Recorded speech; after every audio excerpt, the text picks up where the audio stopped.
Joe, your character opens the first movie with your narration, and Hero, your character opens the second movie with your narration. I wanted to ask you, as actors, how the recording process of that narration goes. Is that something you end up doing in ADR? Do you know what visuals your narration is going over? I'm just always found that to be interesting because they set the tone for the film. So interestingly, I'll start with you, Joe, just the narration. Well, yeah, the narration thing's interesting because sometimes it's written into the script quite specifically, and that's what ends up happening. Sometimes you don't even know it's going to be there, and it's something that they add in the edit. They rearrange things, and the beginning of the movie is different.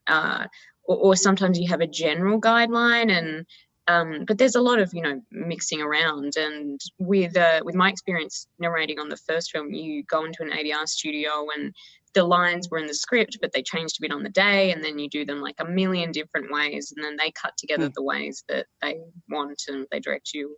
Yeah. And Hero, for you, you're basically recapping the first movie in your narration in the beginning of the second film, just the process of doing that, because you're narrating it in your character almost, essentially. Can you talk about finding the emotion of it as you narrate it? Yeah, I mean, as Joe said, sometimes it's more specific, and sometimes like the description in the script of what it's going to go over might change in the actual end product. But in the edit room, they're always trying to make the whole end product as good as it can be. So they're always helping you as opposed to making it worse. So you've always kind of got that safety net. But it's funny, I remember I had to send a voice note from my phone on my friend's staircase initially of it.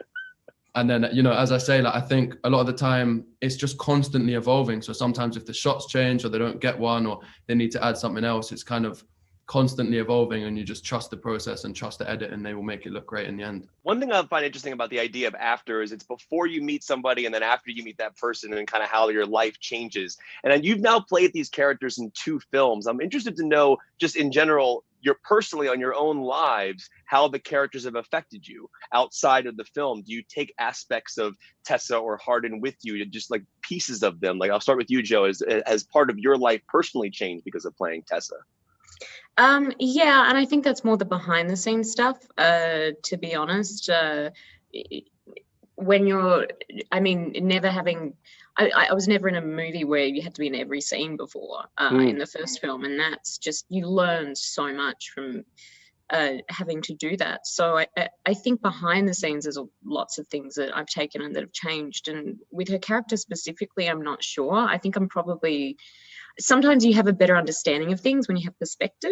So I feel like in 5 years I'm going to go, oh, that's what she gave me. But yes, I'm not sure yet.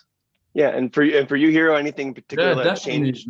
I think every time you do a role, you put something of yourself into the character, and the character kind of gives you something back. And as Joe said, a lot of the time, it takes a while before you realize what that is. But a number of things, and I think also some things you see the character do, you might reassure yourself that you don't want to do that anymore. So it kind of goes both ways. My favorite line in this entire film was the idea that she says, "I love you too," and Hardin says, "Don't say too, it sounds just like you're agreeing with me." It's changed the way I say I love you to my wife now. I mean, I'm not kidding you. It is that when that scene happened, I looked over at Lauren on the couch. I'm like, that was a great line. And I never even thought about that perspective of it. Yeah, I think it's a really beautiful moment from the books, and I'm glad that it's translated to screen, because it's a line that all of us wanted in there. So that means so much that you have taken that into your own life, and you obviously thought that it was so powerful and like such a good point that you've taken it on board. And I think that's just testament to Anna's writing, because as we know, that was